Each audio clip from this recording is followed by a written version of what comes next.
Welcome, everybody, to UFO Man Live. My name is Tim, or UFO Man.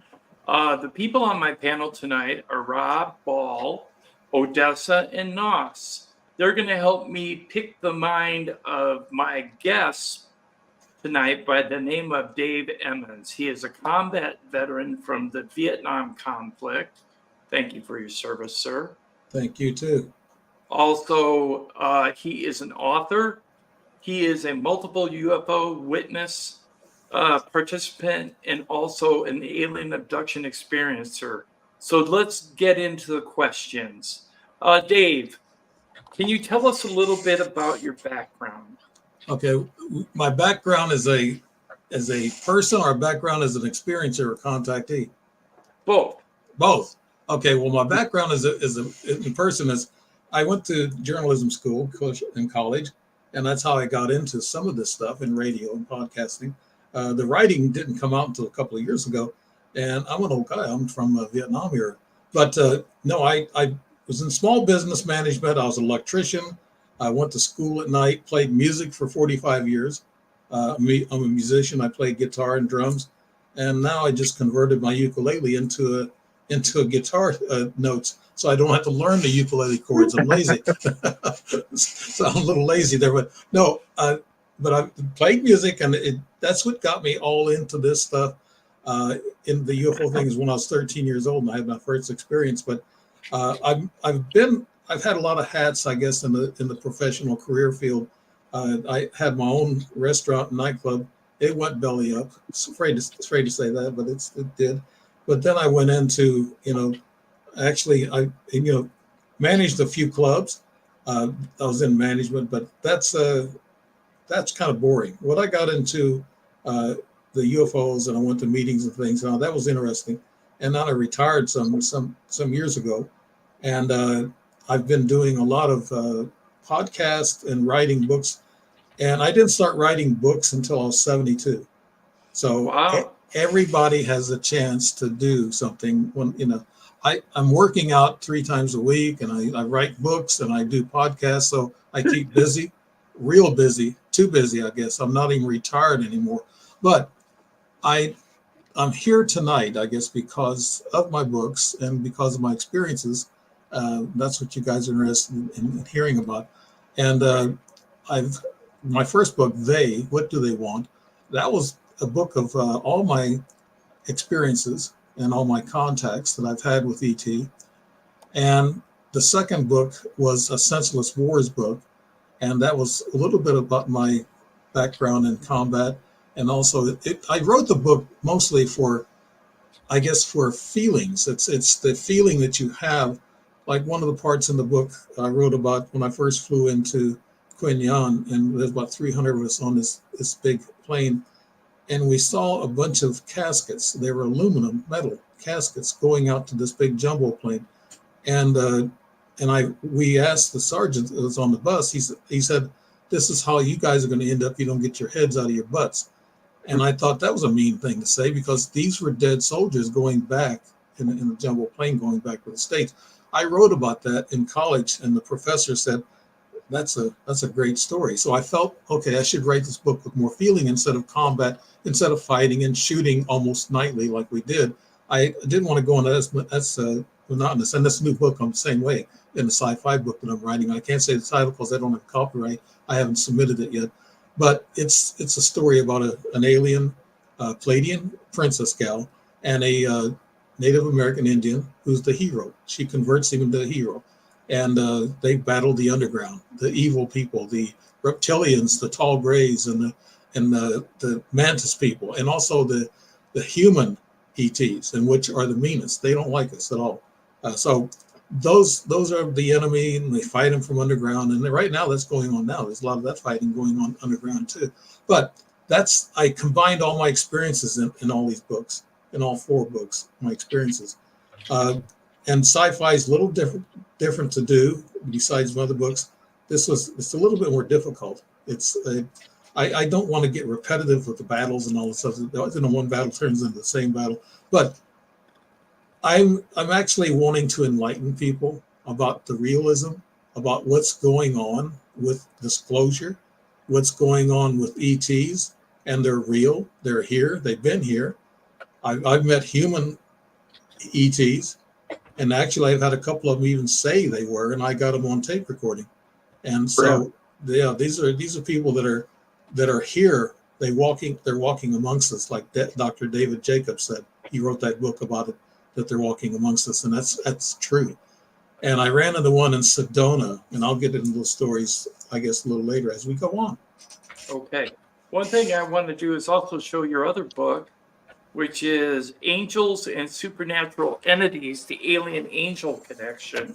And we were touching on that subject like a week ago. We were talking about the paranormal connection between ET and the paranormal, and the transmedium technology being used to transfer people through walls, through ceilings, and possibly into different dimensional realities. Right. The secret is frequencies. The faster they can speed your body up in frequency, if they tune you. And this happened to me in one of my experiences. I actually walked to my metal door. I was in another location, another house, and something was in behind me trying to tell me to go through the door. I thought, well, I'm going to hurt my head going through that door. And I thought, no. So I stuck my arm out, and my arm went through the door, and then my arm started burning right where the door and the arm was connected. Really? And I talked to a couple of scientists, and they said that wasn't a dream, that was real. They said, you're burning, from that heat of the frequencies going through that metal door. He said, and then I decided I better go through all the way and get away from this burning of the arm. So those were sped up frequencies in which create heat. And that's why I was hurting. And the scientists I talked to, there's one mysterious one in New Mexico, and I don't want to mention the name, but there's been a couple other scientists that I've talked to on the side, and they've given me some input on the scientific background of some of those things. So yeah, it's all about frequencies, and history is not what we think it is. They've been lying to us for thousands of years. Like 260,000 years ago, the Anunnaki, they manipulated our DNA, made us out of Homo sapiens like we are now. And actually, our DNA is older than the Earth. Our DNA is older than 4.5 billion years old. So that's another thing, too, we have to look at. Scientists say, well, our DNA goes way back. So it must come from another planet, another galaxy, maybe another universe or another dimension. Exactly. So that's where we go when we die. We go to another dimension. I heard somebody say the other day, no, when we die, we just go away into the dirt. No, that's not true. That's not true. We have a soul, and we travel. We go from here to another dimension. And it all depends on how much spiritual currency you have. That's where religion is sort of correct. If you have a positive energy, go through the dimensions, you'll go through a higher dimension. And then you won't have to come back and do it all over again, like reincarnation. Right. A lot of people do that. They have to come back and get it right, because this is right now we're going through. Life is pain, sorrow, and happiness. And I hate to say it, but happiness is only about 25% of our whole life. The rest of it's work, pain, and changes. Exactly. Yeah. I was going to ask you, Nos, what do you think about this? I agree. I've actually been watching and paying attention, and the division between positive life experiences and negative life experiences is growing in the wrong direction. Mm-hmm. It's that a larger portion of your time is taken on the bottom tier of Maslow's hierarchy, just trying to survive and create security for your ability to live, and not having the time to pursue a greater understanding of literally anything. Mm-hmm. Right. And not having that time, that explorer instinct that humans have had forever is not getting served when you don't get to explore anything. Mm-hmm. Yeah. And it just more and more, it's just moving people to where they're just having continuous negative experiences. They don't have the energy resources to go further. Well, look at what's going on in the world. It zaps everybody's energy. This negative thing that's going on, wars and the Third World War threats and and people putting up all kinds of drama and they're putting up these dates and saying this and this is going to happen. I quit watching the news, a lot of it, because it really got to me. My wife told me, said, quit watching the news. Said you're getting that negativity and you don't need that. I said, no, I don't. But I have to be aware of my surroundings, like they say. And things are going on today that we have to look over our shoulder. And being a combat veteran, you're always looking over your shoulder. That was part of your life. And it's kind of sticks with you throughout your whole entire life. One thing I think is a lot of the negative narrative is a programming operation to program the public down, dumb them down, and keep them under their thumb, under control. And it doesn't allow us to ascend to a higher frequency.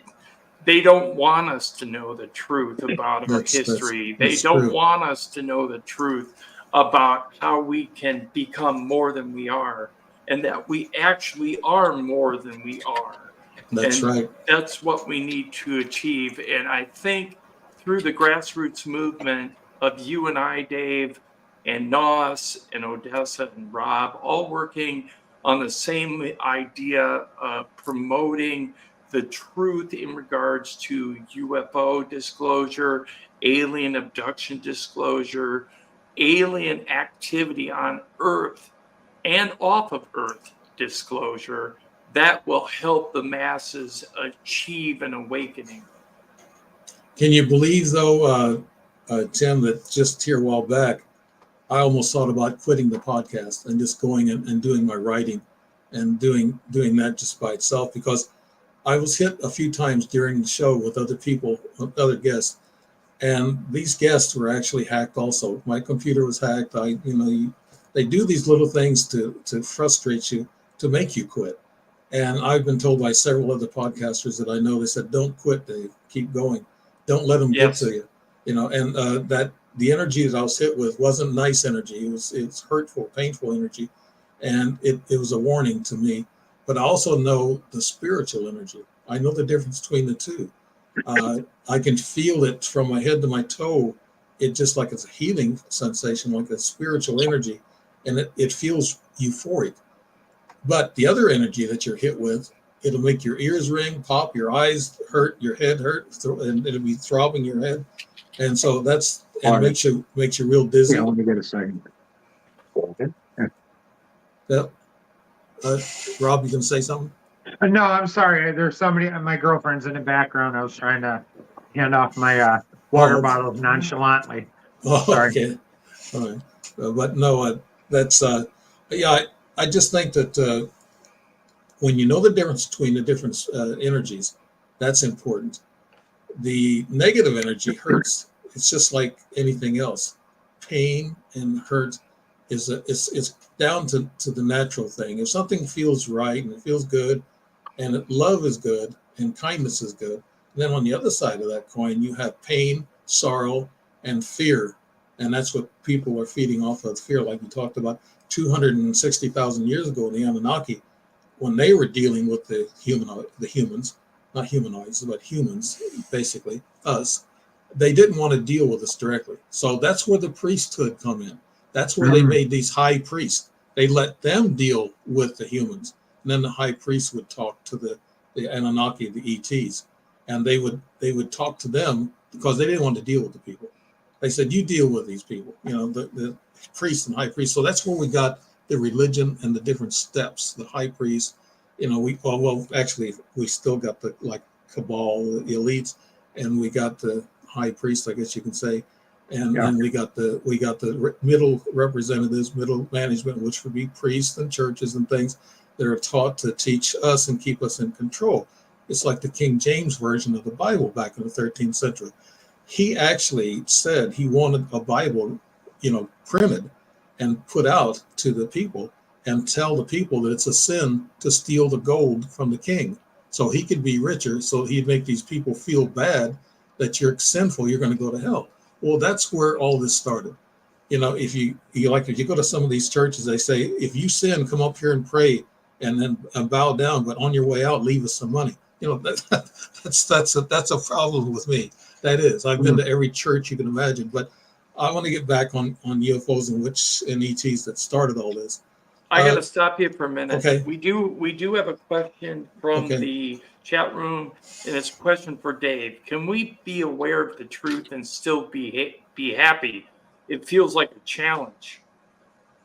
Well, here's the one truth that bothers me. It's been bothering me, and I think it's a big one. Are we a matrix? Are we nothing but holograms? I keep thinking to myself, if we are, that would be one of the biggest shocks to me. But I don't know how the ETs play into this matrix thing. How do they come in and out of our Earth atmosphere, and they come through wormholes? Are they're just shot here through astral projection or whatever? How do they have anything to do with our matrix? Are they tuning it? Are they computer techs or whatever, and they're tuning our matrix?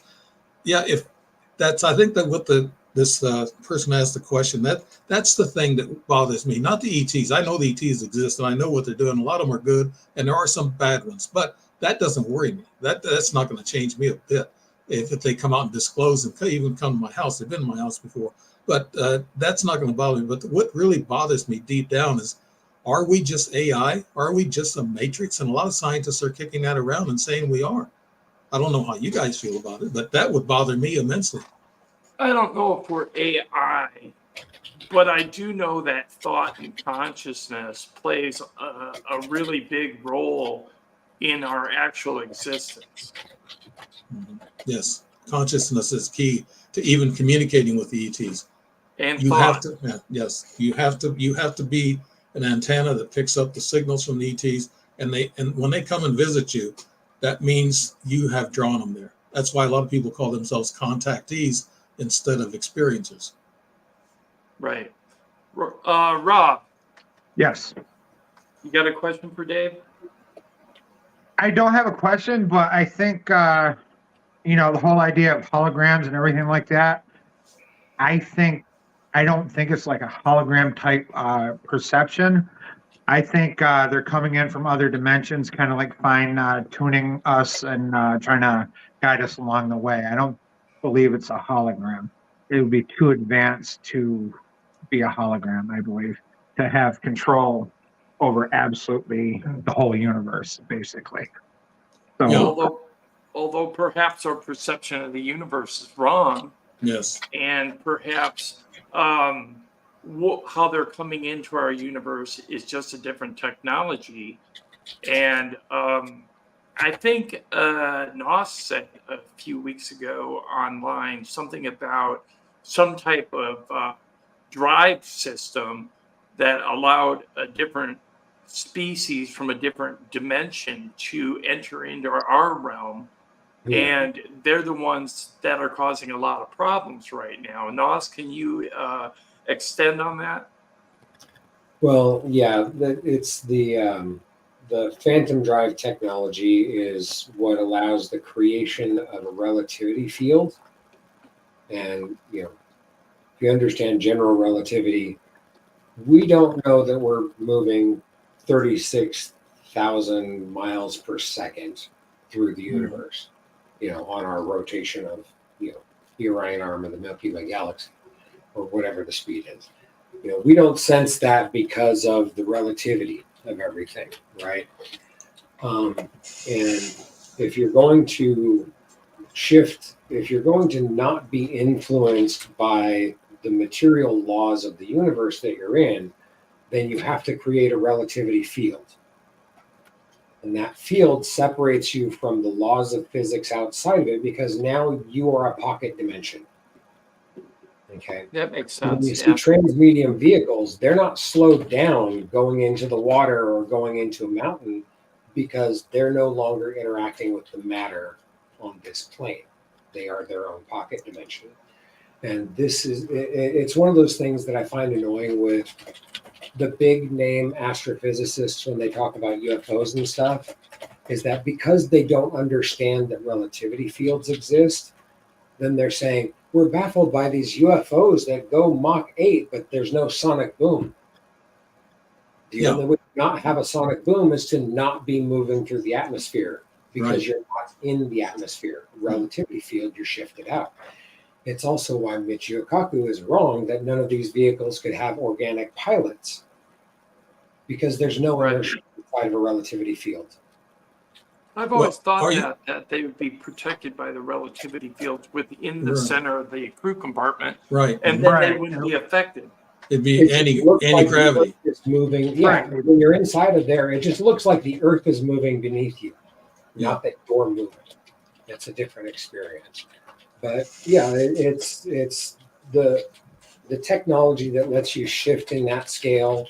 When you get to very, very high powered versions, then it allows you to shift between one dimension and another, not just a pocket dimension, but actually slip over to one of the parallel existences. Right. Right? Well, in my new book, I write about this ship that actually is invisible and can go into a cavern or a bunker and travel right through it, like you just talked about a while ago. Yeah. But I also talked to a scientist here a while back, and I don't know if I want to mention his name, but we had a couple of shows together, and he says that these ships are powered by plasma, because you can see white, I guess, jettisons coming off of the ship a lot of times, and you can see when you see in the film, you see these UFOs that I just can't say UAP. I have to say UFO. UFO is the appropriate term. Yeah. And you see some kind of something vibrating around that ship. Well, that's some kind of an anti-gravity field, or something that draws them and can pull them anywhere at a speed that we don't know of. And like you said a while ago, Tim, that they're protected in their cabins. This anti-gravity thing is protecting them. And, Right, being on the inside of it. Yeah. So there's a lot of theories out there, but I think that different races might have different propulsion systems. Who knows? For sure. Yeah, Absolutely. makes sense. Yeah. We do have a question from Snoopson 100. Question for Dave. The happenings at Skinwalker Ranch, hold on a second here, shows specific frequency being used by somebody that is at 1.6 something, and suspected wormholes are all over Skinwalker Ranch. Is it possible, Dave? Yes, frequencies are the universe control. It's not, we're not talking matter, we're not talking energy. They're talking frequency now is more important than any of those things. And a frequency at 1.62, I think it is, they have on Skinwalker Ranch. That's this frequency that's emitted by these ETs that are there. They're underground, actually. There's an underground base there at Skinwalker Ranch. And that's why they're getting so many readings. And I like that show because they are very scientific. They actually show you readings and things that they do. They had this Indian group from, I guess, from a tribe close to them. They were beating this drum at a certain, level and frequency. And they actually attracted some energy up on the hill there. And they got caught it on video. So this is, yes, frequencies can open up, I guess, portals. And there's a portal there. There's several portals because these craft, they have them, they've seen them, they filmed them. They fly up and they go away and they're gone real quick. So, and I've actually seen them drop through the sky too, or the clouds, and they drop down like they're coming through a portal. They're real slow, and then all of a sudden they take off. My brothers and sisters, we stood there one night and watched this happen. It was probably about 2-3 miles away from us, but high up, and it drops, and then they're gone. So they're coming through portals, and the frequencies and energy mixed together, magnetic energy, the combination of all, whatever race uses, whatever source they have. But there's aliens here on this earth. They have bases here. So actually, that's what the pyramids were doing. They were producing frequencies and electrical energy. So plasma is electrical energy. And this scientist, when he explained it to me, and he actually has got pictures of those dragons, you can see on a couple of my shows where these dragons they're real small, and then they get a little bit longer when they travel, but they travel 1,200 miles an hour, and everything that comes above about 150 feet, an aircraft, these little things come out, these dragons, what he calls them, they come out real close and they're real fast. He has special cameras and he can film these, but they're actually, they help, they're kind of like spy, or they're like little drones for the actual ET races. They think they're talking to the Black Knight. You know, that satellite. Black Knight satellite. Yeah. They think they're talking to it. Also, he has on film, and this is interesting too.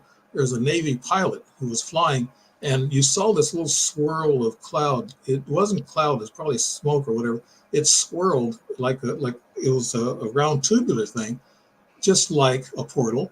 And then this ship pops out, and in front of the ship were these little dragons. The dragons were escorting this little ship, is telling it it's safe, it's okay. You know, we're watching for you. They're little scouts, and it's amazing the stuff that he's captured on film. And I got it on a couple of my shows. Very unique. And plasma was something I'd learned that was new as a propulsion system, and it's pretty unique. I think they moved a little bit beyond plasma now. I think they're working on ion technology. Oh, they're probably some millions of years ahead of us too. No, I'm talking about humans. Oh, I are see. working on ion technology. They're not just working on plasma. There's Right. a satellite, a certain satellite they sent out with an ion propulsion drive. I don't know Right. the exact name of the satellite, but yeah, they've already got it and they're using it. Yep. Yeah. And they're also Probably. looking at developing warp drive. Believe it or not, the term from Star Trek. Actually, warp drive theory exists already. Oh, So it's- they're working on developing it. yeah. I don't think it's the right direction because I've had long conversations with NOS in regards to propulsion systems, and the relativity drive, I think, is what we need. Yeah. Would you agree, NOS? Oh, yeah. And it's, We have a good question. Yeah. Just Okay. throwing it out there, we have a question that I think is very relevant. This one. Yep, that's the Are one. portals located everywhere on Earth, or are they more concentrated in specific areas? I would say that they follow the, I guess what they call them, the guidelines on Earth. Ley line. yeah, what people Ley call lines the are ley line. guidelines. Yeah. Ley lines, they follow that, and there's a ley line that goes right through my area here in Illinois, Missouri, and they're attracted to that, I guess, for energy purposes only, but they can be anywhere. I mean, portals can come out of anywhere. They've shown up in every state in this country, and every country in the world. They've shown up UFOs, and a lot of these UFOs, they use portals to come in and out. They're visiting, or they're coming back and forth and visiting their bases, or even resupplying their bases here underwater or under a mountain, like Mount Shasta, and under Area 51 is supposed to be a big headquarters for ETs and humans working together. So yeah, Well, Dulce too. Dulce Dulce. Base, and underneath Archuleta Mesa. Yeah. That's supposed to be. In fact, that was closed down for a while, and then it was reopened. They Yeah, are actually active there now too. Yeah. Several levels of alien activity. I was there. One- I was there in Were you? 2011, Tim. Yeah, I drove up there, and as I was driving there to it, it's pretty scenic. There was a bunch of white trucks, construction trucks, Jeeps, everything. I'd say about 100 of them coming from that direction, and I was going into that place, and I just got freaked out. There was negative energy. I felt really freaked out there, so I got my gasoline, and I took off. I got out of there. I didn't like it there, just the feeling of it. The Archuleta, mountains there. Yeah. Right. Before I ask the question that Odessa has highlighted, I do have this question. Second Star Survival, my friend Matt says, if these other races are so advanced and have multi-dimensional travel, then why are we not either destroyed or enslaved? Why must these powerful beings hiding and watch a basic stone smashing race? Well, because they made us. I was asked that question one time in a newspaper article. That actually the Anunnaki and the tall whites, the Nordics, have a hand in making us the humanoids, or us humans. So why would they want to destroy their kids? That's my line was about that.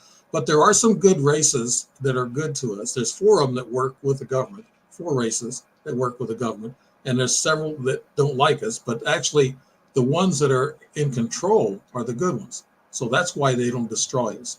if there was a number of enemy or bad ETs, in which there are bad and good and everything we have in life, if there was more bad, then we might be in trouble. But I don't see them attacking us or destroying us. And a false flag, if they wanted to bring up a false flag about ETs attacking, I would say no, that's not going to happen. I have actually a question for you. You said that there's several species out there that do not like us. Yes. Why don't they like us? Why do they dislike us? Well, they want to take control. There's several reptilian species. I don't know how many there are, probably 6 or 7 different reptilian species.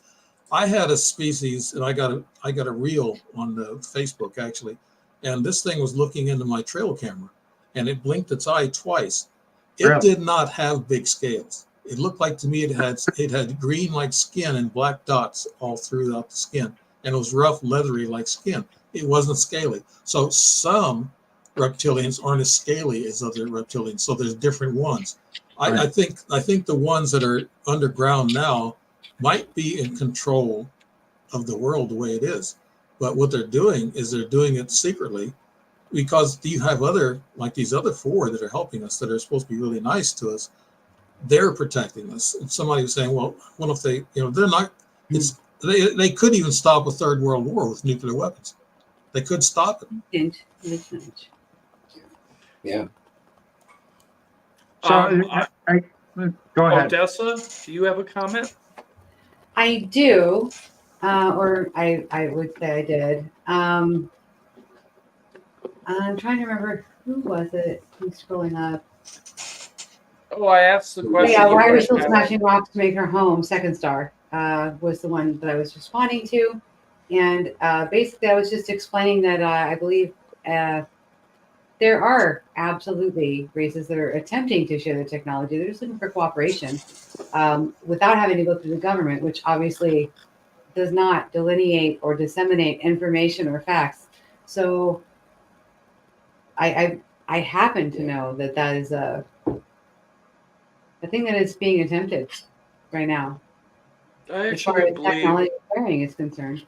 I actually believe you, Odessa. In fact, I believe that what we refer to as a human government is actually an evil entity that is trying to forbid us from learning about the alien races, what their agendas are, and why they're here. Bingo. I'd like to just drop a really quick statement for anyone and everyone that is listening. Go on to Amazon and search Conspiracy Prime. Read the book. It's free. I promise you, it will change your life. That's all I have to say. Conspiracy Prime. Read that book, but I didn't write it. Yeah, Conspiracy Prime was written by our panelist Nos. So please go over there and read the book. It really does enlighten you, but you're going to have to read it. I'm not trying to do a shameless plug, but really it's relevant to what we're talking about. Like, you need to read it more than once. I have found, because the first time is enthralling, but the second time you start to absorb what is actually being said. And I'm actually starting it for the 3rd time, Nos. Yeah. And I think that I will actually get more out of it this time, because I'm paying more attention to the details. Yeah. But she does have a very good PDF copy of it, Dave. If you get a chance, please go over there and read it. I'll post the link under our live stream. That's what I was so that you know where to go for it. Okay. Well, conspiracies are all coming true, to tell you the truth. A lot of the conspiracies we know, and they've been in this space thing for a long time. There's actually another space, I guess, group that started by Werner von Braun. And they built it from the early 60s. John Kennedy knew a lot about it, and then he was going to start talking about it. And that's one of the reasons why they bumped him off. One of the reasons. But if you look at how the world is going, there's so much evil, and I question a mass shooter. I don't like talking about it, but it's true. This is just for educational purposes only, because you take a mass shooter, they have no feelings for anybody. They have no care for any life. No empathy. And who's doing this to them? Could they be programmed? I believe so. Yeah. They could be programmed, because who comes in real quick to take care of them, take them out of the scene, and nobody hears anything more about The them? government. No, the The government. alphabet. The alphabet The alphabet. boys. Yes. Yeah. Right. The alphabet. Yep. Yeah. It's like a publicity stunt for Right. them. Make you want to trust them. Right. And you almost wonder whether they actually were put up to it, rather than it just occurring out of nowhere. Well, let's go back that to they Lee were Harvey. programmed. Go back to Lee Harvey Oswald. When he was walking through the hallway, he said, "I'm just a patsy. I didn't do it. I know that there's something there. There's somebody else that helped him do this with John F. Kennedy." Actually, there was one of the, I guess, the examiners, medical examiners, who come out, and he was talking, and he said something. He said the bullet went here. He pointed here to the front. And I thought, bingo, he just messed up, because they kept saying it went to the back. It didn't. It come through the front, because the head went back. So Right. there's a conspiracy involved there, that they Right. hid this and they covered it. And They're never going to release the No, entire no. story, because then they would be castigated publicly. right. It's just what would happen. And that's part of what's going on in the world, that we have corrupt, evil people that's controlling this world. Well, Yeah. Suspicious Sky says the Alphabet Gang is exactly why I do not want to share anything I have. But I got to say this to you, Sky. The more of us that come forward, the more power we have as a people. Because if you stay silent, they win. Right. Just my opinion. More people that Go know, ahead, the more Dave. people. Did you say that? Go ahead, Rob. I was going to say, the more people that know, the more power that you have. Yes. Right. And some people say they come out to the public and spill the beans out in public because it protects them. Exactly.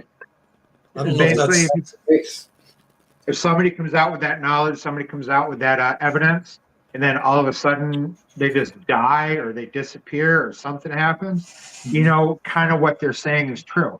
Because why would somebody, that's why the government doesn't want to take somebody out like that. right. You got to come out in the public. You got to tell everybody. Let me ask the panel this question. I'll ask a question this time. What's the difference between a ghost, a poltergeist, an ET, a dimensional being, and an angel? Well, I think a ghost is a remnant of the human soul after death. I think that a poltergeist is a manifestation of negative energy or a buildup of stressful energy that causes Not coming up at all. something happening in the environment. What was the other thing you asked? ETs and angels. ETs, in my opinion, are physical beings for the most part, and some are not. Some are energy based.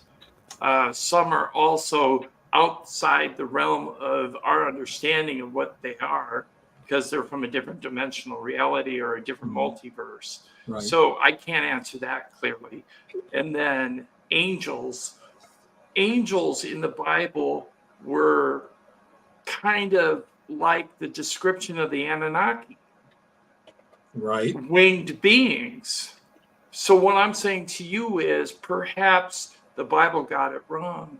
The Bible doesn't really say that these angels had wings. A lot of them who describe them as being human-like.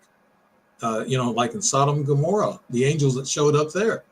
Actually, Right. the people that were corrupt and they were sadistic and I guess sex maniacs, they wanted to have sex with the angels. So what did that tell you? That tells you they were human-like angels. So they could have been human-like ETs or extraterrestrial. But all this group that I was just telling you about, they are all extraterrestrial because they come from somewhere else through a dimensional portal or through a dimension. Even ghosts come through a dimension, and it's a thin Right. veil, and it's a Right. thin veil, and they come through that dimension too. So they're all dimensional travelers. So they're all extraterrestrial. Yeah, they're all off Earth in a sense of Right. our understanding of different areas of reality, yes. Mhm. If you consider, but then again, you can have a reality on Earth other than Earth. Mhm. So it doesn't have to be extraterrestrial. It can be on Earth. It can be Terran. Right. It can be a Terran reality that we do not know, like a duplicate Earth here, right here in the same space where they're on. And that's what I was talking to Nos about a while back. I was saying, what if some of these beings that are popping in and out that we see in the sky are actually popping in and out from a different reality, which is Yes. almost the same to ours, an Yes. Earth with a universe and a galaxy, and their universe has planets and star systems and whatnot. What if they have alien life forms? Okay, Yeah, and they do. they're coming into our reality either by chance or on purpose. You know, Mhm. You know what who throws in, knows? yeah, you know what throws a monkey wrench into that machinery though is the fact that all these things that's coming in and out of our Earth, that they are from another planet, and we aren't the only humans in the universes. There's probably, they said, 11 universes they figured out mathematically, and these universes are really close to each other, and portals can come from one universe to another, interdimensional travel. So it's really hard to figure out where they're coming from, who they really are. Yeah. Only the ones that we see here on Earth quite a bit, like we know of on Earth here, like reptilians, tall grays, shark grays. I've seen the shark gray. I never did see the tall gray, and I saw a reptilian. But I saw, and Rob a while ago was talking about, I guess, hologram and the energy. Yeah. Well, this reptilian I saw in my bedroom, he was about I don't know if it was a he or maybe a she, because it was about 5'6", 5'7". Wasn't very tall. He was standing right there in front of my closet. I got up, it was about 5:30 in the morning. I got up and looked around, and I saw this thing standing there. It looked like a cobra in the face. It scared the living daylights out of me. I jumped out of that bed, and I said, "Oh my God!" My heart started beating. I looked around, and it was gone. It only showed up for a while, and that's holographically. They can transfer themselves holographically to you, let you see them, and then they're gone. And a lot of times reptilians do that because they know they scare us. They are probably the ugliest of all the ETs that we know of. Now, are you sure they're holographically, or is it just like a holographic projection of where they are in another time Yeah, and space? right. Yeah, Yeah, that's okay. yeah. They're projected from somewhere else, not right there. No, but they're projected inside your house. And I've had people tell me, "Well, Dave, when you saw that reptilian standing there, and he kind of looked like he wasn't really totally solid, but he looked like a reptilian. He was he had everything about him looked solid, but he wasn't solid, because I can remember like there was some light that was on him or something. So, but he disappeared in about 7 or 8 seconds, and I was glad, because I said I didn't want him to stick around. It's kind of like in Star Wars, where Luke Skywalker was talking to R2-D2 for the first time. Right. He had the projection of Leia like a Mhm. hologram. Like whatever was in your bedroom at that point in time probably wasn't trying to scare you. It was probably trying to communicate with you to relay a message. But it saw that it was scaring the crap out of you, so that's why it just cut off communication. Yeah, and Yeah. if I hadn't been so afraid of snakes, I actually got out of the bed and I looked around the room. I thought it was a big snake. I was, I was out of my mind there for about a minute. I thought, oh no, settle down. That was a reptilian that just showed itself temporarily. And I had a science friend. She was a supervisor in biology in St. Louis here, and she told me about how she interviewed other people that had the same kind of experience, where a reptilian will show up in a holographic form. And why this was a small one, I think the reason why it was a small one, because it was a young lady who come and visited me before they left. This story is weird. I was sitting at a bar, and we were at a nightclub, and my brothers, we all played music, was there waiting to sign a contract. And this gal was dancing around in a dress. She went over and played the Michael Jackson tune, and she danced around. She was a beautiful young lady, about 24, 25. And she was really a good dancer. And she was with a couple other gals that were really dressed really nice. and she come over to me with her hands up and tried to motion for me. And I told my two younger brothers, I said, you guys are younger and better looking than I am. Why is she coming to me? The reason why she's coming to me, because I've been energized by a couple of implants, and she felt my energy, saw my energy. But make a long story short, yeah, she was a shapeshifter. Okay, here's what happened 2 weeks later. We went back there to get the contract. My brother and I was sitting there at the bar, and there was a gal next to me, about a stool over. She had a white tank top on and blue jeans, so she wasn't dressed up. I asked my brother, I said, is that the same girl we saw here a couple of weeks ago? He said, it looks like it. And then when I looked around at her, she turned her eyeballs to me, not her head, her eyeballs, that she had green slits in her eyes. And then I made the connection. Her dancing around, coming up to me. Why would she come up to me? I don't know.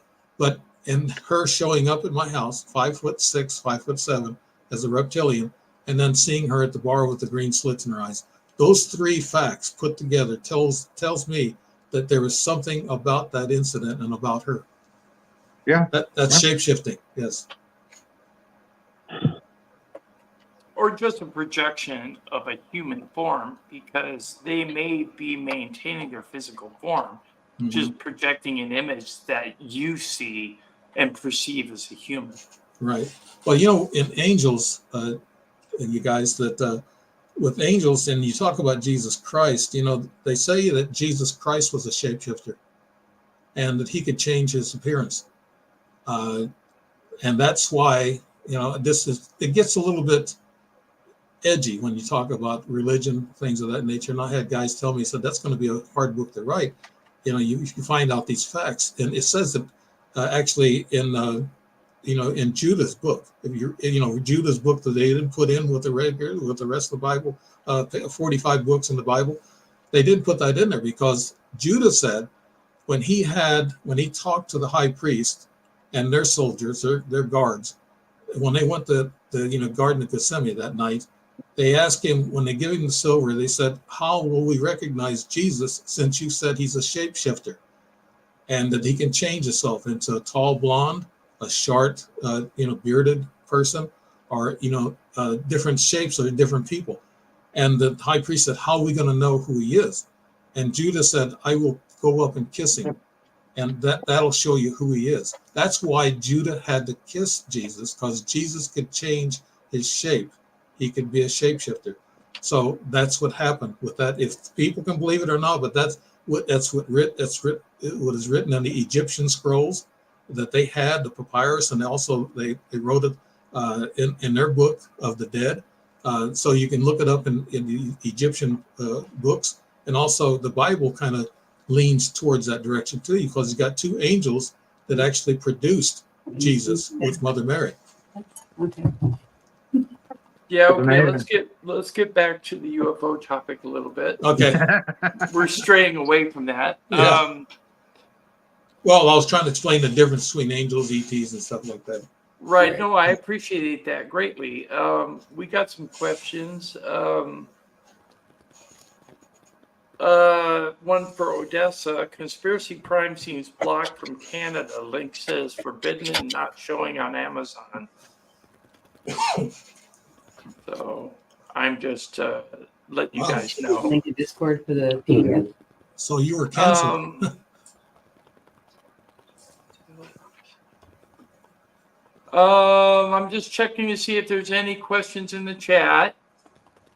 Second Star said, "Love your hair today, Odessa says." Sorry, Dave. I spent an hour on my hair and everybody noticed. Yeah, everybody noticed. Yes. Yeah, it looks different. Yeah. Great. I also spent hours baking pies today, so there's that. Yeah. Okay. That's true. That is true. That's Thanksgiving. Pumpkin, by the way. Any pumpkin 2 pies? pumpkin, 1 apple, a cherry, candied pecans, and cheesecake. So Right. far. I'll take the cheesecake, candy pecans, and the 2 pumpkin. The candied pecans are my specialty. You can't take them all. People go home with bags. That's a lot of work. That's a That's a lot. lot of work. Yeah. Yeah, but I enjoy it. It's okay. I did have to work all day and then do that, but I do have help. Yeah. Okay, I was going to ask you, Dave. During combat, did you have any sightings? No, because the sky was lit up all the time. It's kind of hard to tell what was what. But I can tell you that a sniper had missed me twice, and I don't know how that happened. I think I had angels working with me to get me through, and I actually believe that. It's happened a few times. So yes, I do believe in God, and I do believe in the fate, and I do believe in our journey that we take, that we should live it the best we can, and to be as kind and loving. But no, I didn't really see anything over there, because when you're so wrapped up in combat, it was almost like daily for me that I had to be out there and on guard and watch things. But I never heard any of my guys say anything, because if something was flying over us, we would have thought it was probably a Huey helicopter or something like that. So we couldn't really tell. We had so many things in the air. We had flares that were in the air a lot at night. There's combat almost every night in Platoon up in the near the Cambodian border. So it would be hard to tell to track something different unless it come down low and you had a chance to see it. But I never saw anything in Vietnam. Well, what I wanted to say is I've heard reports from other Vietnam veterans that have claimed that when they went underground to search for Viet Cong, or when they went into caves or went into the jungle, sometimes they ran across what looked like reptilian creatures. Right. And I was wondering if you had seen anything like that. That's not the first time I was asked that question, because I heard there's been a lot of soldiers, and actually some of these boats, there were the gunboats that patrolled the rivers. They actually saw UFOs, and they were actually fired on by UFOs. A couple of them, they were fired on by them. So I guess what I'm saying is, yes, I've heard the stories from other veterans, but none of my guys or us heard or seen anything. Okay, we got a question from the chat room from Ghostly Beam of Phil. How do you feel about moon bases? Is that to me? Yes. Yeah. They're there. They've been there a long time. The ETs had them there for a long time. Now, the last 60, 70 years, we've had them there. I heard that the Nazis, with the Vril Society, worked together, and the Vril was actually aliens, and they taught them technology. The Nazis had technology before we had it. And I think they were reverse engineering things, and also the ETs were helping them. But the ETs fell out of grace with them because they were doing wicked things, and they didn't want to go that far. But what happened was that they actually built a base in Antarctica. They got a base on the moon, and we got it now. We've got actually what they call super soldiers. I've interviewed several of them. It's hard to kind of, really take it in and absorb what's going on. But they say we have Mars bases and moon bases, and it's a secret space program. And so they're there. We're there. The Russians are supposed to be there. The ETs are also there, and they not work together, but I heard that they have their certain areas of ground on the moon that they control. But the ETs have a super base inside the moon, and the moon is not solid. It's hollow, and it's got ET bases in there. So if the Americans or Russians or Chinese go to the moon, and if they're there, or the secret space program go there, they got to get permission from the ETs. And somebody asked, did we land on the moon? Yes, we did, but I think we got help from the ETs. Actually, I heard after we landed on the moon, the Sea of Tranquility in 1969, Buzz Aldrin claimed that there were giant ships on the edge of the crater and that they were watching them. Right. And that there were actual reptilian creatures standing outside these ships watching the astronauts.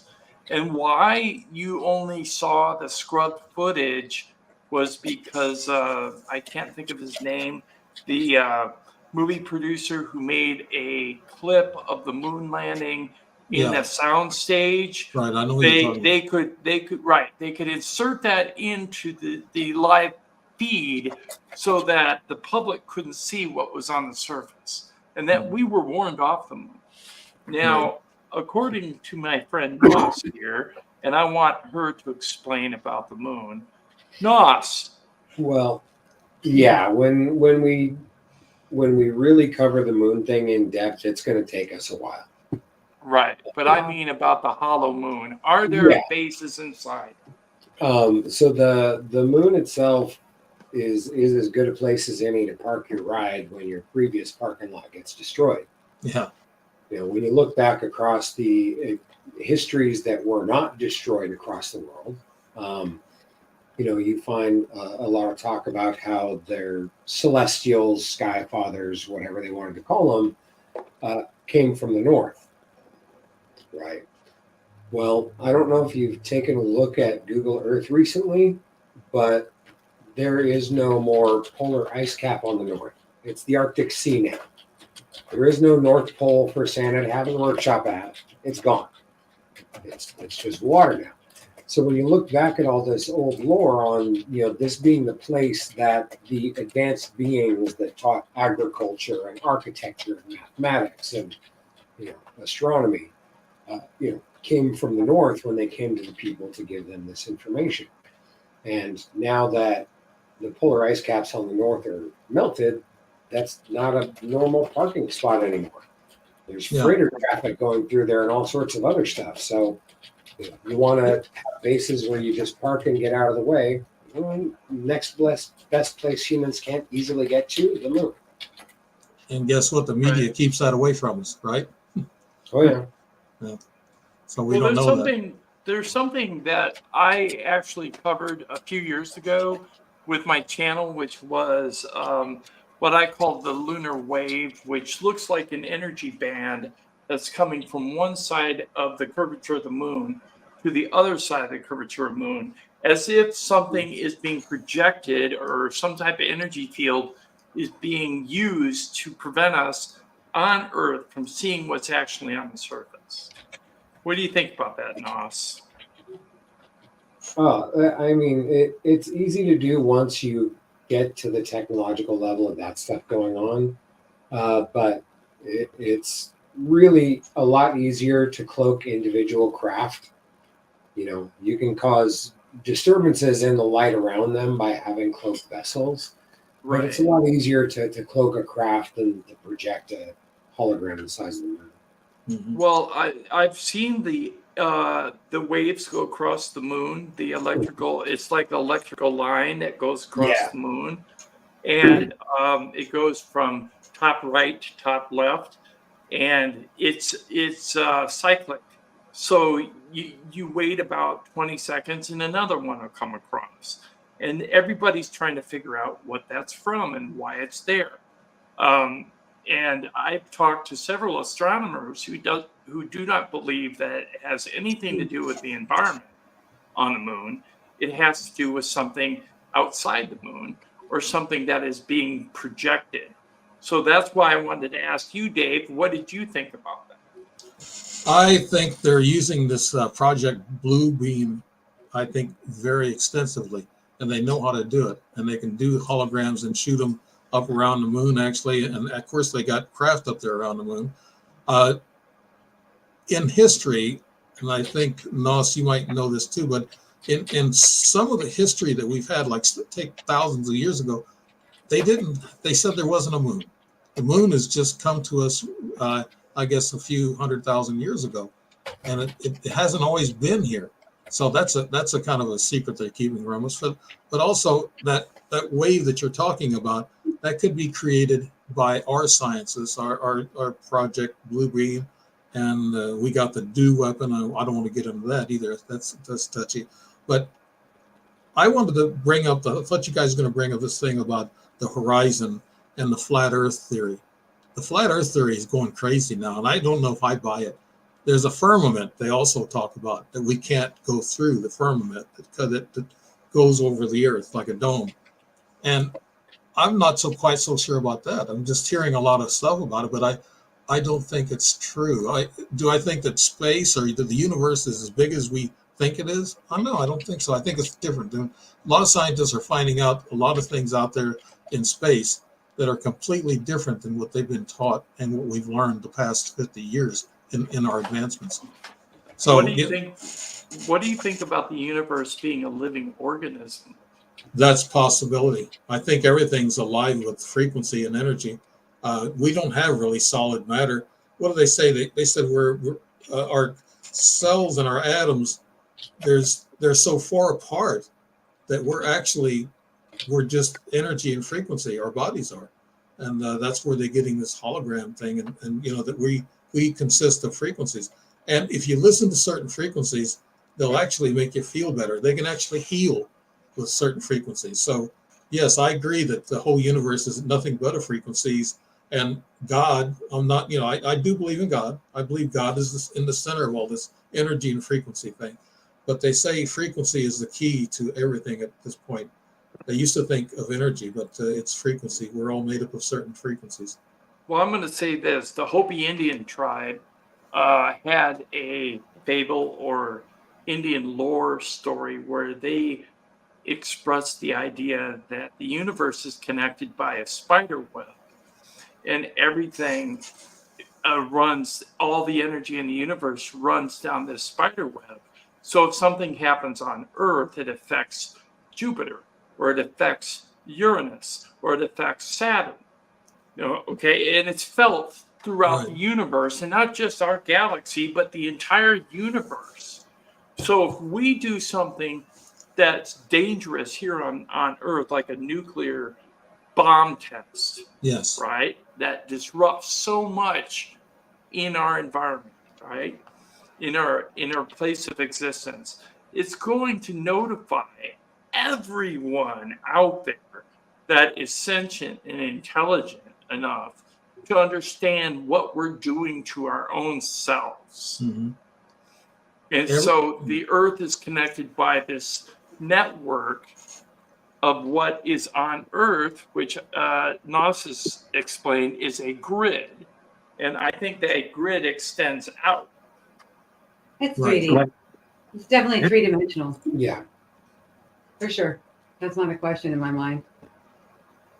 Like the nuclear explosion kind of jingles the cosmic cord to let everybody know within Right. like a distance what's going on. That's why, like after like a nuclear blast or like a war or something like that, or like a volcanic eruption, you always see like these crafts or UFOs or something flying around, or you hear somebody down the road, hey, I saw this or I saw that, because that cosmic cord has been pulled or jingled, and it just notifies everybody.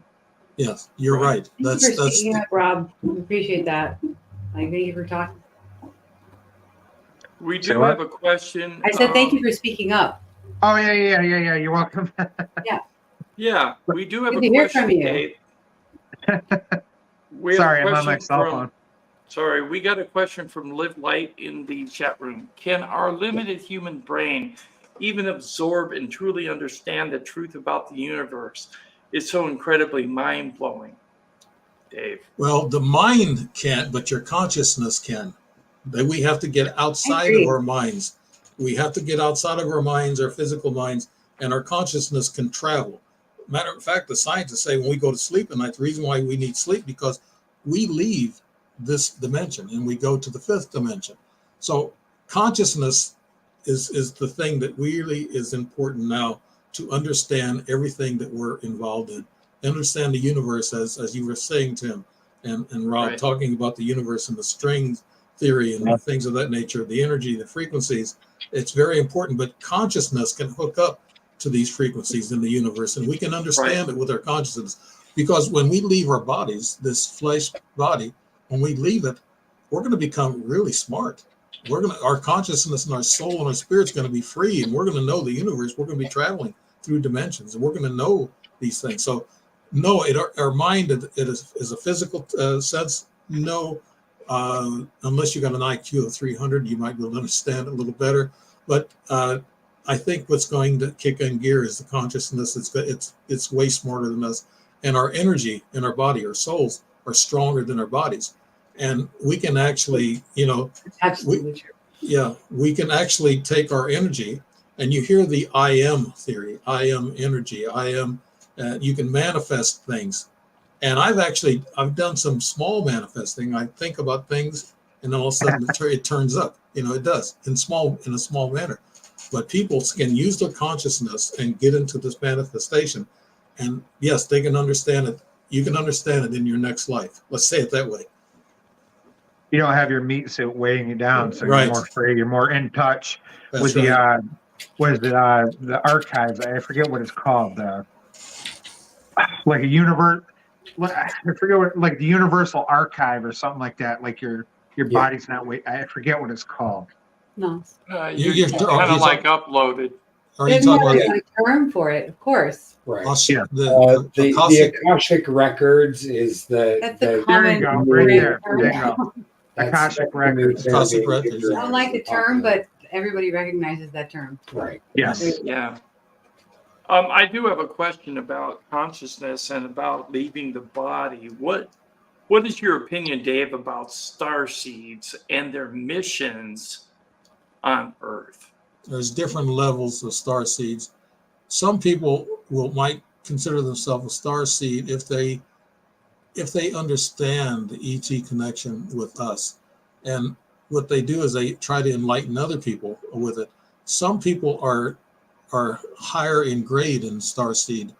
I think some, can you call them hybrids? I think we're all hybrid aliens. Actually, 80% of our 80% of our DNA, the scientists call it junk DNA, but it's not. It's actually memories of our past lives and history. So, and the other 20% we operate on a conscious level. But he's got something to say. He's Yeah, got that's Yeah. Waylon. That's Waylon. He's right out that window.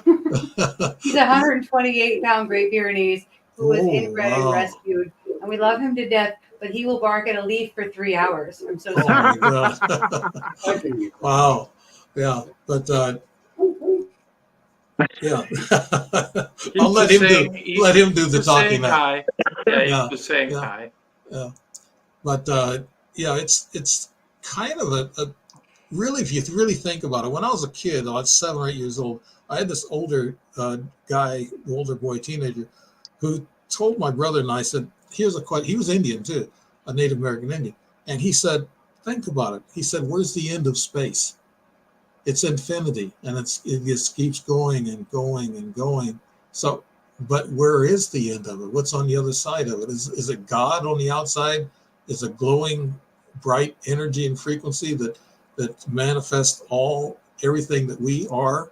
That's probably the case, and that the quantum entanglement. Yeah, have you heard of that experiment where they can take a DNA in one state, like say Illinois, and then the same DNA I've in heard New York, that they react. and they can hit it with frequency or whatever energy, and the other one will respond. The other DNA will respond. The quantum entanglement is like we were talking about the spider web. That's quantum entanglement. Yeah. And that's what I was trying to think of a while ago. You know. It's kind of like with twins. Like one person feels pain, the other person will feel it. It's like they're like they're connected. Right. Yeah. Yeah. I have to say this in regards to God, whether I believe or not, I think of God as a human concept of an all-encompassing energy that's throughout the universes and galaxies. Yes. It isn't necessarily the human figure that was portrayed in our literature and doctrines. I do believe that God, or what we consider God, is maybe someone that was influential in the creation of humankind through DNA manipulation and a whole bunch of other different things. Mm-hmm. But what I'm going to say is, from what I understand, humanoids, which are represented by the 5-pointed star, a head, 2 arms, 2 legs, and a torso, are commonplace throughout our galaxy. Now, whether they be human in nature or not doesn't depend on whether they are, what I'm trying to get at, they don't necessarily have to be human. And what I'm also trying to get at is God isn't necessarily what we are represented as on Earth. Yeah. We actually diminish God. Yeah, we Yeah. diminish God by calling him man like us. We diminish him by even the name of God because it's something we can't understand, like this person who asked that question a while ago. But star seeds go in, like I'm going to get back to that, but star seeds go in Right. different levels. There's a level to where they're a contactee, and the ETs have contacted them several times, and they know about things. They get implants put in. I've had a couple of implants, and what happens there is that when these humanoid or these shape-shifting ETs are here, they know who you are just by your energy, your frequency on the outside of your body. They call it auras. There's different color auras. Like green aura is supposed to be good. The black aura is supposed to be bad. And I heard a story about that, but I won't get into that. This guy told me a story about a woman picked him out because he had a green aura. So that's a possibility, and they can see that. These shapeshifters are hybrids. Hybrids are part ET and part human, of course, we call them. But they're more into the human realm, but they understand more. And they actually, you see these little kids, 3 or 4 years old, play these pianos, and they're geniuses. Well, Yeah. a lot of that's coming from up there, into these kids and their Like a geniuses. download. Yeah. Mhm. Tesla and Werner von Braun and Einstein all had these downloads from up there and down here. You're all What is it, massive geniuses. Much Yeah. respect for them. Yeah. Dave? Including you and everybody on the panel, what is your opinion of the fact of gosh, I just had it. I'm having a sometimers moment. Sorry. I was going to say, what is your opinion about the possibility that since our history is wrong, perhaps our religion is also in error? Yes. And that's why what we all believe in our separate doctrines, our separate ideologies, may actually be inaccurate to the point of what do we believe? And they use the word faith, which in my opinion means hope. And so what I'm going to say to you is I hope there's more, to be honest with you, that when I leave my physical vehicle, that I go somewhere where I can be of help or assistance somewhere, or maybe even come back and Yes. help out. Now, I have friends that have been reincarnated here on Earth from a different planetary system who actually are working to help mankind ascend. And that is interesting to me. Now, Yeah. I can't prove it except through evidentiary archives. And one of those people is on our panel.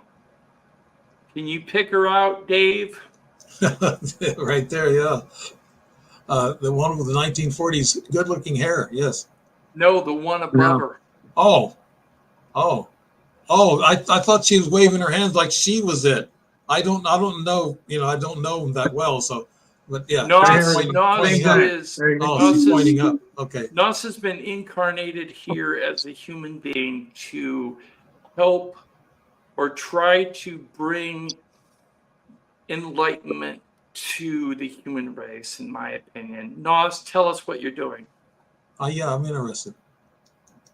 Enlightenment is actually a secondary effect of what I need to do. Right. True. It's really that there are 6 extinction level events on the horizon, some of which are humans' fault, some of which aren't.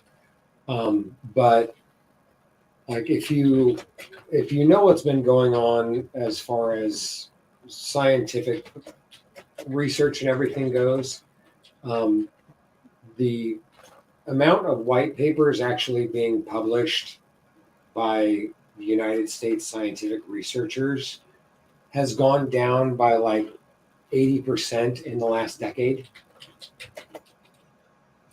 They're not moving forward, they're stagnating. the concept of humans discovering more technology and getting to what they need to has been intentionally targeted to prevent humans from developing the knowledge that they need to move forward. The human relationship with celestials, that's just part of the history that's been very poorly covered up by the people that did the religion creation stuff. Mm-hmm. Right. But with all this stuff that's been going on attacking the sciences, like they're pushing quantum gravity. Quantum gravity doesn't work. It's not a real system. They've been pushing quantum gravity on the world's top theoretical physicists in order to keep them away from unified field theory research. That's what they've been doing. Because unified field theory is actually where they're going to find what they need for the relativity drives and stuff. But because, as you know, everyone that watches and participates in this community, they believe in something outside of what's accepted, right? Mm-hmm. Whether it's UFOs, extraterrestrials, Sasquatch, ghosts, hauntings, and curses, and all the other cryptids and things like that out there. The thing is that once you accept that you believe in one of those things, then you have also invoked the acceptance of the existence of the shadow government. Yes. Because for that thing to exist, there has to be an organization with the ability to hold influence and leverage over the people who run every government in the world to keep that information concealed from the public. That's true. The shadow government has to exist if a ghost exists. Mm-hmm. Period. Right. And all Aliens this interacting with Earth invokes the existence of the shadow government. and everything we've been taught is wrong, and it's suppression, like you're saying. They Yeah. suppress our knowledge and intellect, not to find out the truth. Right. Right. And because of the influence from the shadow government that comes from the race people call reptilians, right? The reptilians promise them the power to control the world. The shadow government does their thing and goes out and makes things bad. Mm-hmm. But the pushing down of the scientific progress from the shadow government coming down the line to do that has created circumstances where humanity doesn't have the technology it needs to save itself from destructive events on the horizon. But the elites do. They have ways to save themselves, right? No, they've been lied to. Yeah, we're talking about The reptilians are selling them a story. They're telling them, we're going to take care of you. You just need to deal with all this other mess. You just got to create the power structure that lets you run things and drive humanity into the ground. Yeah. So you're saying the And rich they've got families, the story. the Rothschilds, Rockefellers, and all these rich families, and the King of England and the Pope, they're not in control at all, and they don't know what they're doing, or they're being manipulated. Yes. Even they are. I was thinking for the last 2,000 years. Yeah.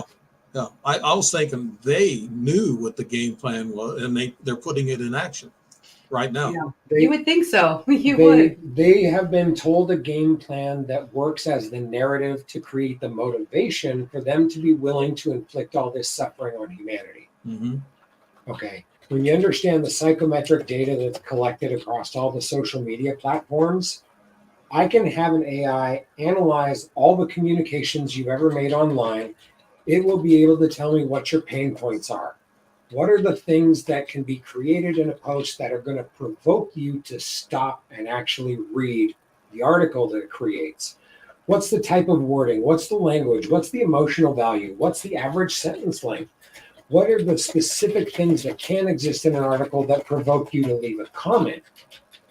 And if it wants you to leave a comment of a specific type, it can provoke you to create a comment that you think is coming out of your head, but it's just predictive algorithm. It wanted you to create that comment.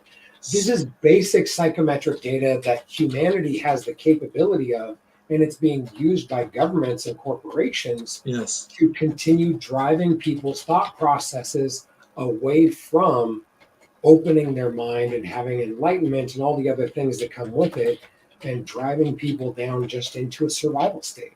And canceling the truth. And what do you think about AI, Nos? people are going to have to turn over authority for their decisions to AI. They're going to have to, because as the knowledge of humanity grows, it's going to be impossible for people to put together the information humanity needs to learn in an efficient way.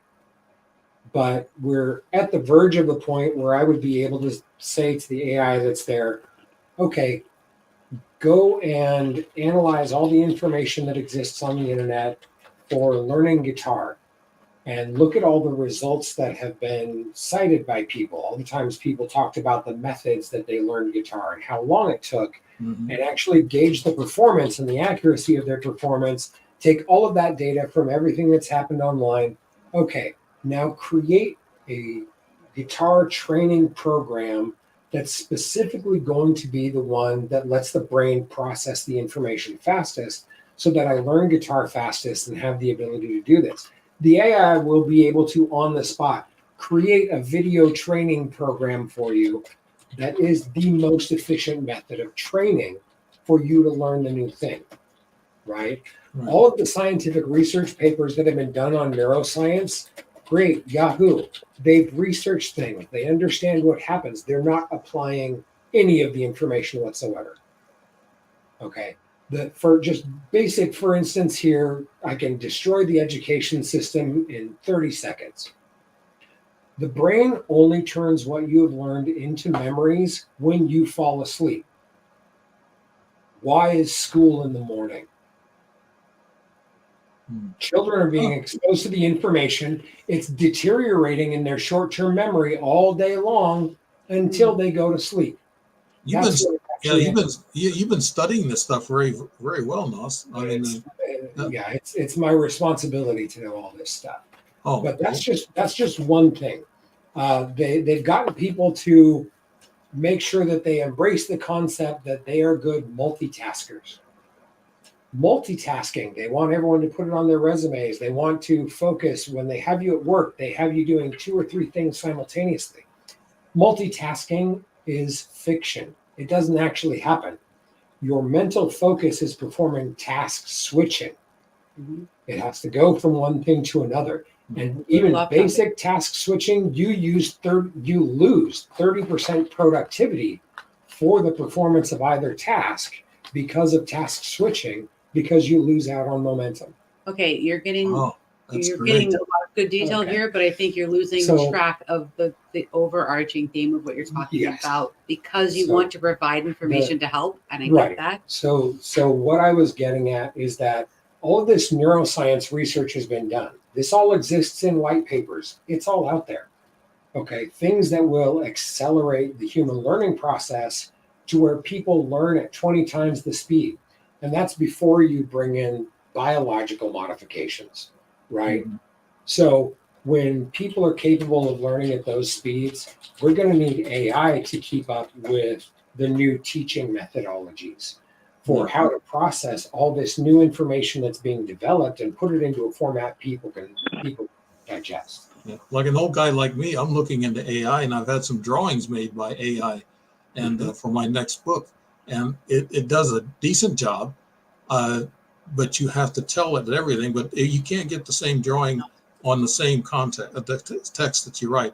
You can't repeat that text; it'll give you a different drawing. So AI kind of moves around a little bit, I guess. We have a question from the chat room. Will we keep our humanity and creativity in the presence of AI?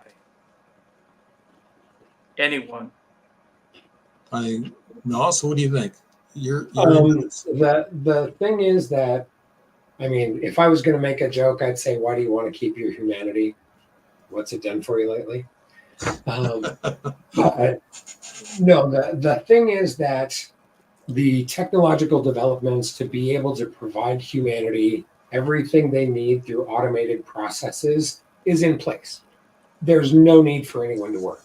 We have farming robots, we have automated distribution systems, vehicles that drive themselves, loaders that take stuff off of trucks and put them on shelves. There's no need for people to work. Everything could be taken care of automatically. What And was Elon Musk's concern and some scientists' concern about AI? What were their concerns? Their concerns are that the AI would act the way they would. Yeah. That's it. It's the transposition. It's transference. When you judge somebody harshly because you think they're going to do something, it means that thought is in your head to do the thing. And there be a distribution of wealth? The wealth is going to be gone. When no one needs to work, there's not a point behind it. That's part of why everything's being delayed so much right now. But the beautiful thing about this is that when you don't have to work, you're going to get tired of recreating really quickly. I keep telling my wife that. Yeah, it's Maslow's hierarchy. No matter what, you knock out those bottom tiers, you have all the resources you need for survival. Yeah, true. You have security. And naturally, after you get that point, yeah, you can relax for a while, but you're going to want to pursue personal development. And now there's nothing in your way. I think we have to draw a line somewhere between humanity and AI. Somewhere there has to be a wall or some kind of a barrier that we don't cross. Yeah. You're thinking about aggressive outbursts from AI, like they're going to be non-emotional and make some type of decision where we have Terminator 1 all over again. What I'm going to say to you is, if that were to happen, I don't want to be here, but I can actually say that there are programming things that are put into place where these things cannot happen. They cannot happen. Now, the Sophie robot, I think her name is Sophia. She's blonde-haired, or she looks blonde, kind of, and she has been given the title of an actual living sentient human being now in some country. I've heard a little bit about that. Yeah. Anyway, she was asked, what would you do with the human race? And she said, destroy it, because it's destroying the world. Yeah. So that's what you're afraid of. I know that. That's the line that I was talking about, because there was a Japanese scientist. Wasn't he accidentally killed by a robot here a while back? Yeah. And they didn't really talk about it too much, but this robot did something that killed him. I don't know what it was. Maybe it was an accident. Maybe it wasn't planned. But what's the bad people? What are the bad people going to do with the AI control? Are they going to use it to enslave us more than what they're doing now? Or what they're trying to do with the New World Order? This is for educational purposes only, let's say that. But are they going to use AI against us? Nos? I mean, is that what's going to happen? That's their intention, but the objective is to make them lose power before they can. Mm-hmm. I've got a roadmap. Taking down the shadow government is not hard. It just takes people. And with what we're looking at, the advanced polygraphy systems that can ferret out all corruption. Elimination of corruption in governments, elimination of corruption in corporations. No matter what, whether humanity wants to or not, they become better people because they stop leaving anyone in charge that's corrupt. You cut out all those corrupt influences and you start having leaders that, I don't know, maybe actually want to represent the people that put them in office. Yeah, we're not having too much luck right now. No. Everybody's in the game for themselves. Not at all. It's terrible. Yeah, the selfishness is what's going on. Money buys a lot of things. Yeah. And we get rid of money. You're 1%er of what? Who cares? Keep all your then you can work on your mind. Keep all your metal. Yeah, it's not going to do anything for me. I got everything I need. Yeah, you can work on your mind and ascend. Yeah. How about an AI doing exercises for me since I work out? There you go. Anyways, let's go around the panel and take last comments. Dave, would you like to make some last comments? Where are you? Where can your books be found for sale? And what are you doing on YouTube? And what are you doing on Audible? Okay, what I'm doing on my podcast is I interview a lot of scientists and a lot of experiencers, and I try to be laid back and let people open up, themselves, because a lot of people are afraid to talk about their experiences because they're afraid of ridicule. And we got 50% of the population who would ridicule people, because I think we got a 50-50 divide. In disclosure, I don't think it's going to happen right up straight. It's going to be dribbled out, and it's going to be we the people. It's going to dribble it out more than the government, because Right. I understand the Pentagon is actually leaning towards stopping this disclosure thing. Half of them want to, half of them don't. So there's a big battle in bureaucracy about disclosure. So I'm not so sure about disclosures going to happen. But for myself, I'm going to keep writing books. I'm writing a sci-fi book now with it's an alien ET with a humanoid or human man. They come together and they get married, and they beat the tar. I got to be careful with my words. They beat up on the bad people underground, like the reptilians and the other aliens that are bad, and the bad corrupt humans that are right along with them. And so that's the book I'm writing now. So it kind of goes along with what's going on right here on our planet. But the podcast, I try to enlighten people and try to bring out, these scientists that know about these different things. I even get into archaeology. I'm going to have a guest that talks about the giants. You guys heard about all these stories about Right. the giants. I got a guy that's an archaeologist coming on the show soon about that. I talk about consciousness. I just had a show with a gal that talked about a lot of the stuff about consciousness and everything. So I'm into that, spirituality, consciousness. And so the show is actually a mixed bag of things. And I'm on YouTube, Rumble, Facebook, and a lot of my followers are on Facebook a lot. I don't know how to network. I'm not a production type guy. I'm not a techie guy. And that's why, I listen to Nos, and she gets into the scientific stuff. I just scrape the surface of it. I don't get involved in knowing a lot about it, but I know, what is going on in the world I come from, and what I know what scientists are doing out there.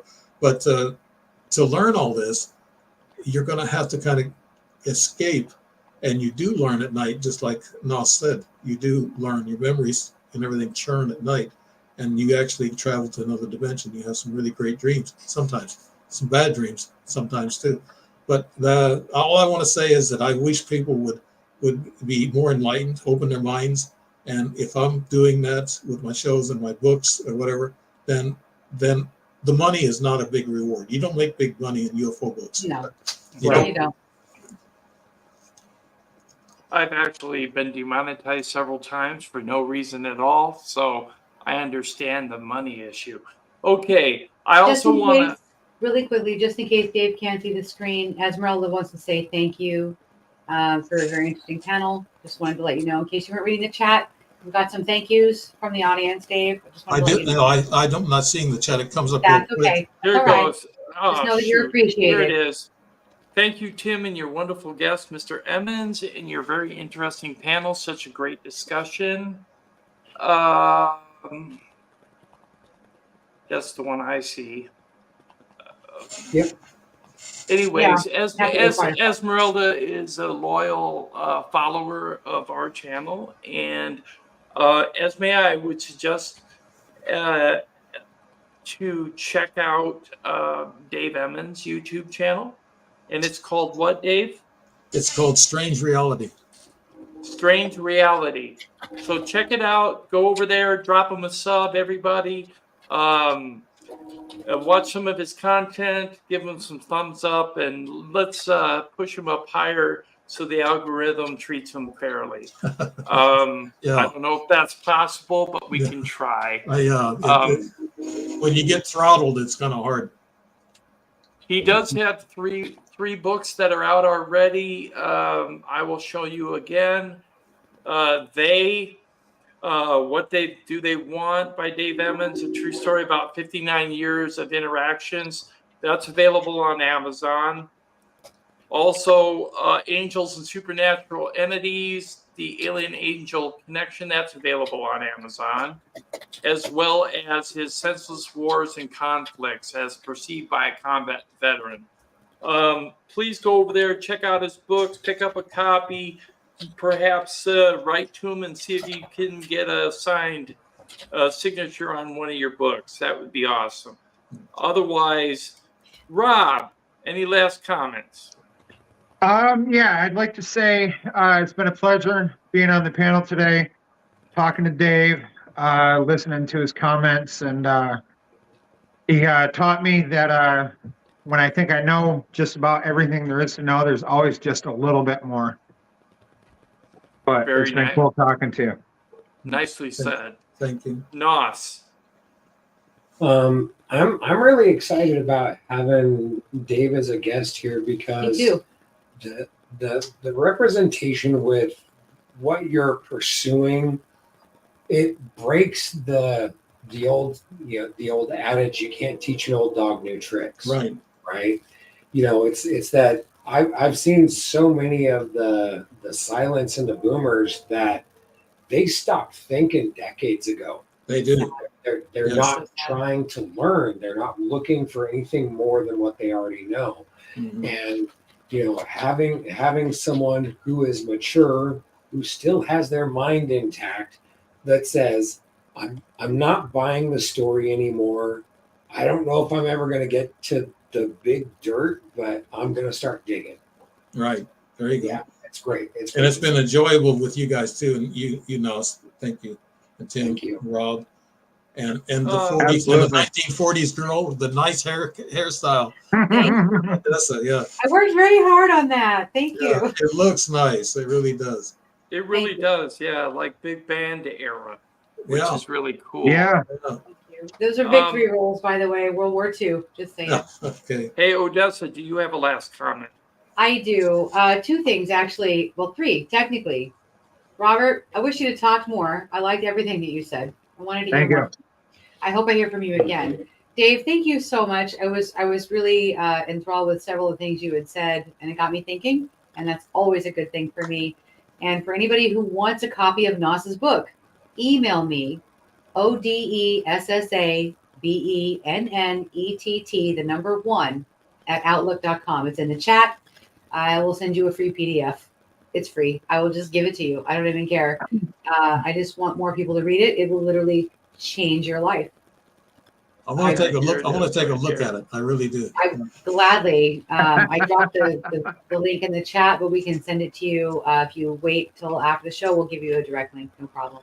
Okay. The link is right here. If everybody wants to take a good look at it, maybe Thank copy you, and Tim, for paste having it. us. Yeah. Yeah. Yeah. You're Tim, the best, thanks. but I still think I need like your symbol on a scarf or a hat or something. Well, that's up to you. The hats are always available. I don't have a scarf, but that's the way it I'll have goes. Nos crochet me one. It'll be fine. Yeah. Well, thank you everybody for being on the panel. Dave, I really appreciated you coming on and sharing your time. You've been very gracious, and Thank you. I Very. appreciate all the information that you have shared. And you are more than welcome to come back on, sir, anytime. I hardly got into the UFO book. Right. And by the way, thank you very much for your service again. Thank I you. really too. appreciate You served. it. Yes, you served too. Thank you. Yes. Yeah. You're welcome. To everybody who watched online, hold on a second here. To everybody who watched online and to everybody who participated, thank you very much for coming this evening, and we'll see you next week.